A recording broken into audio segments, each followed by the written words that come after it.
an entrepreneur who built a real estate empire and regularly made headlines for his comments on women and disdain of the press, is back to calling the shots in Italy's politics despite a ban on political office until 2019. Silvio Berlusconi, the octogenarian leader of the Forza Italia, originally a popular football slogan meaning Go Italy, party, is widely considered to hold the keys to forming a functioning government following Italy's parliamentary elections on Sunday. His party is only the third most popular, behind the center-left Democratic Party and the anti-establishment Five Star Movement, which is the one projected to win the largest amount of votes, with nearly 30% of the preferences, according to the latest polls published in mid-February before a mandatory fortnight of silence ahead of the vote. But because a parliamentary majority would require one party to win at least 40% of the seats, a total 630 in the Chamber of Deputies and 315 in the Senate, it is likely that the next Italian government will be ruled by a coalition, and Berlusconi's Forza Italia, which is projected to win around 16%, could be an appealing partner.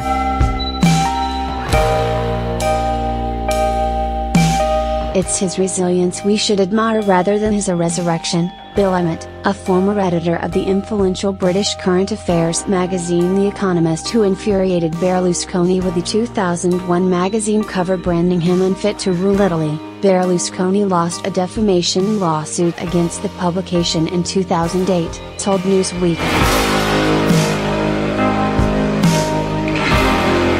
He remains resilient because he is a salesman.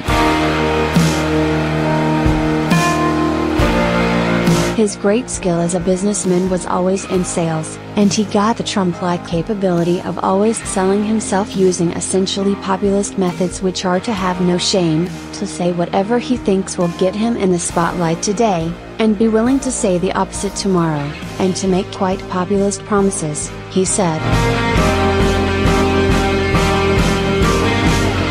Berlusconi's trademark communication style, a mix of bragging, he once compared himself to Jesus Christ, and promises to represent the interests of ordinary people in the face of a corrupt system, is only one of the traits he shares with President Donald Trump. Their similarities were exhaustively discussed by analysts such as Rula Jabril for The Washington Post in September 2015 as a warning to the U.S. During the presidential election, look at Italy's past to foreshadow America's future. Past, present and future.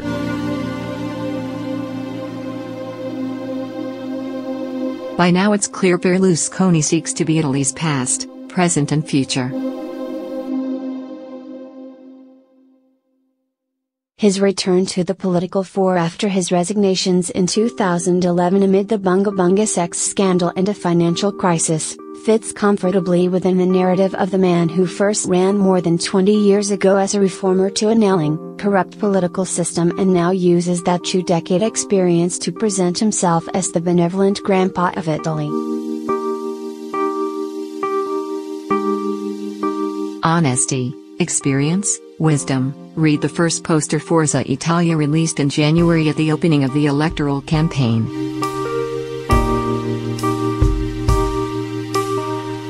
Next to it, the party symbol towers over a writing saying Berlusconi president, even though the former prime minister is barred from running for political office until 2019, following his 2013 conviction for tax fraud.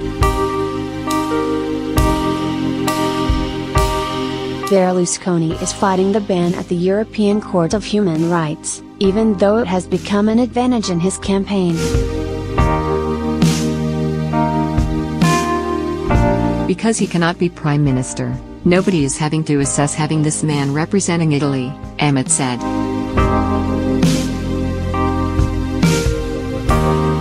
Unable to be prime minister himself as yet, Berlusconi announced Antonio Tajani, a long-term member of Forza Italia and currently the president of the European Parliament, as his choice for prime minister on Friday.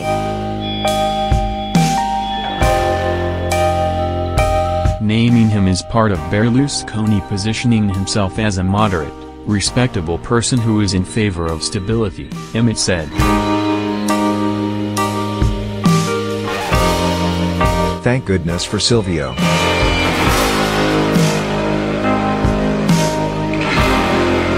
Berlusconi's time in power in Italy is second only to that of fascist dictator Benito Mussolini and began in 1994, when he ran as a fresh face in a political system that had just been upheaved by a colossal corruption scandal. Italy is the country I love, he said, pledging to put his experience as a billionaire entrepreneur with investments in real estate, finance, and the media to revive the so-called Italian miracle, the economic boom the country experienced in 1960s. His first time as prime minister was brief, a mere 8 months. Berlusconi bided his time, appearing in court at the occasional trial, scoring promising results in the 1999 European elections and finally launching a massive campaign for the 2001 parliamentary elections. Every Italian household received a copy of his 125-page biography An Italian Story. His campaign posters dominated the streets, promising Italians fewer taxes for everyone and the opportunity to vote for a strong man who could be anything to anyone, both an entrepreneur and a factory worker. According to Emmett, Berlusconi confirmed The Economist's judgment of being unfit to lead the country.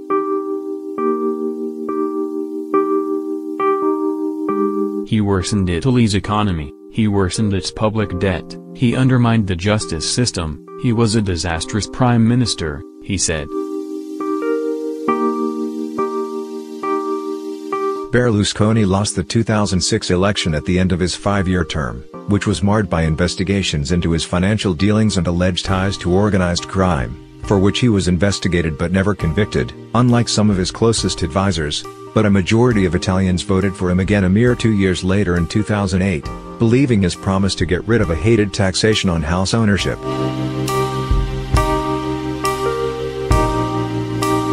For that particular election, his party led the crowds in a chant, "Thank goodness for Silvio."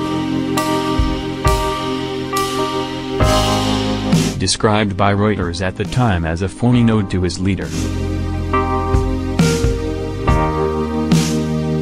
According to Italian news agency AGI, the song is among the top 10 most streamed tunes on Spotify this week, withstanding the test of time just like the person it is dedicated to.